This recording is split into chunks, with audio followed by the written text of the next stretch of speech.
ओम शक्ति पराशक्ति। तुम्हारे पांचों ज्ञानेंद्रियों पर अंकुश लगाने पर पंचभूत तत्वों पर काबू पाया जा सकता है। पंच महापाप पर भी काबू पाया जा सकता है। ओम शक्ति पराशक्ति। श्री गुरु चरणन में सहस्र कोटि नमन। क्यों भैया, लग रहा है कोई गहरे चिंतन में लगे हुए हैं? ऐसा दिव्या ने अपने भैया से पूछा। हाँ बहना, सब तुम्हारे बारे में ही सोच रहा था। तुम्हें पन रोटी के बगल में तलवानूर में ब्याह कर दे दिया गया है। तुम्हारा घर वाला कुमार बहुत ही अच्छा मनुष्य है, पर मंदिर भगवान इन सब में उसकी आस्था नहीं है। कहता है पूजा उपासना ये सब बिना मतलब की प्रतिक्रियाएं हैं।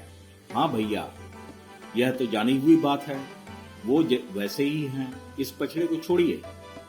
अरे बहना, ऐसे हम नहीं छोड़ सकते।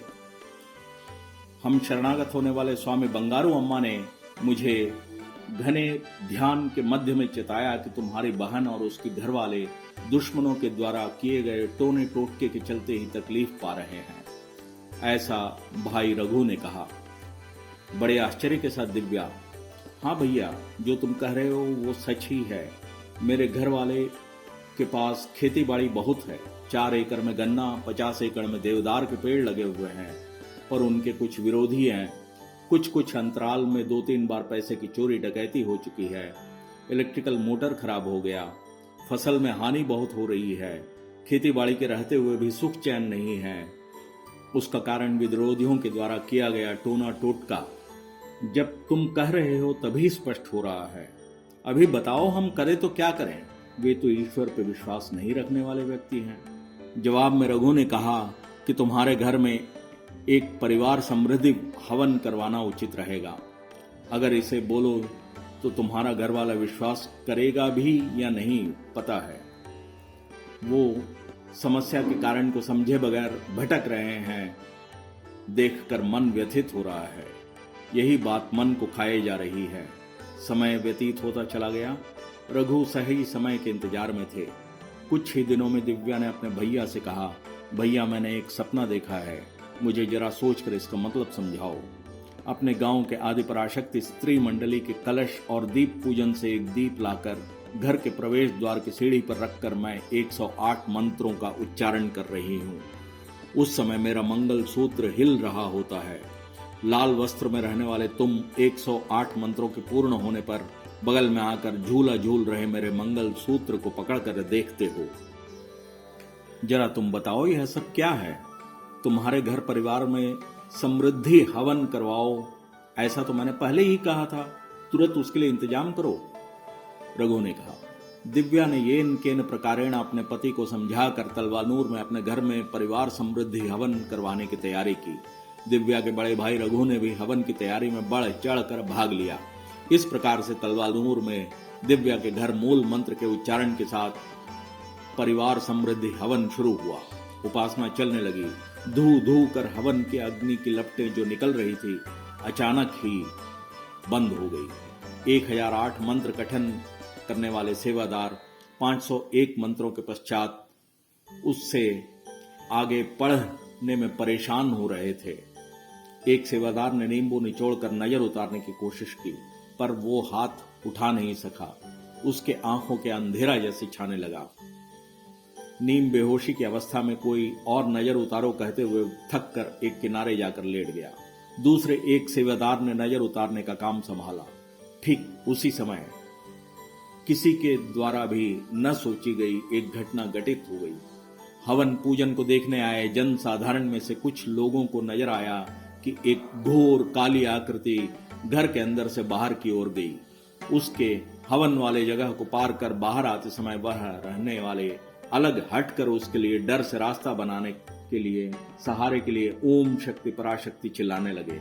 बाहर आई वह आकृति घर के बाहर वाले वट वृक्ष पे छलांग लगाते हुए लोगों ने देखा। साथ ही वट वृक्ष की एक शाखा चरमराते हुए टूट कर गिरी, जिसे दिव्या के पति कुमार और साथ ही कुछ और लोगों ने भी स्पष्ट रूप से देखा। फिर हवन सही रूप से संपन्न हुआ, पर बाहर निकली उस असुरी शक्ति का क्रोध लगातार बाद में भी दिख तो रहा था, पर अम्मा के दिव्य शक्ति के बीच में आकर उन लोगों की बचाव कर रही थी। इस हवन के संपन्न होने के अगले दिन उस गांव का एक व्यक्ति हाँफते हुए दौड़ कर आकर दिव्या के घर के बाहर खड़े होकर चिल्लाने लगा। सबको खबर दी कि गन्ने के खेत में आग लगी हुई है। कुमार के गन्ने के खेत के चारों ओर जगह जगह विरोधियों ने आग लगा दी थी। हे भगवान, यह क्या हो गया? यह तो फसल कटने का समय है। गन्ने के छोर वाले पत्ते सूखते समय एक छोटी सी चिंगारी सुलगे तो खेत में आग लग जाती है। ऐसा चीखते हुए दिव्या के परिवार वाले और गांव वाले हड़बड़ाते हुए खेत की ओर दौड़ पड़े। पर वहां जाकर उन लोगों ने जो कुछ भी देखा वह एक अजूबे के सिवा कुछ और नहीं था। सब स्तब्ध और आश्चर्यचकित होकर मूक दर्शक बनकर खड़े थे। चारों कोनों में लगाई गई आग फैलने के बजाय चिकती चिकती में जलकर वहीं बुझ कर रह गई। चारों कोनों में लगी आग अच्छी तरह सूखी गन्ने की पत्तियों में लगे बगैर किसी के द्वारा बुझाने के प्रयत्न न किए जाने वाली अवस्था में भी चारों तरफ कैसे शमित हो गई। इस घटना ने ग्रामवासियों एवं वहां दृश्य देखने वाले मजदूरों के मन में आश्चर्य भर दिया। अरे, इस पुण्यात्मा ने हवन करवाई, अन्नदान करवाया, पता नहीं उसके खिलाफ ऐसा किसने किया, किसने आग लगाई। कुमार के द्वारा पूजी गई आदि पराशक्ति ने ही उसके खेत को बचाया। केवल यही नहीं, उस देवदार के खेत को भी बचा लिया। बगल में रहने वाले और दूसरे के खेत भी बच गए। ऐसा सब बोलते हुए सब देवता की महिमा, माँ की महिमा गा रहे थे। हे शक्तिगण, परिवार में सुख, चैन और शांति उत्पन्न होने के लिए और पूर्वजों एवं अपने पूर्व के कर्म जनित दोषों का शमन करने के लिए, परिवार समृद्धि यज्ञ कराने के लिए अम्मा ने हमें निर्देशित किया है। टोने टोटके, काला जादू, इन सब को असर से कुछ परिवार में एक के बाद एक तकलीफें आती रहती है। इन सब से हम सबको बचाने के लिए ही हमें वर्ष में एक बार परिवार समृद्धि हवन करवाने के लिए अम्मा कहती है। अतः हे शक्तिगण, हम भी अपने घर में अम्मा द्वारा निर्देशित परिवार समृद्धि यज्ञ संपन्न कर, गुरु की दिव्य कृपा प्राप्त कर और आशीष प्राप्त कर जिंदगी के सभी समृद्धियों और संपन्नताओं को प्राप्त करते हैं। ओम शक्ति पराशक्ति।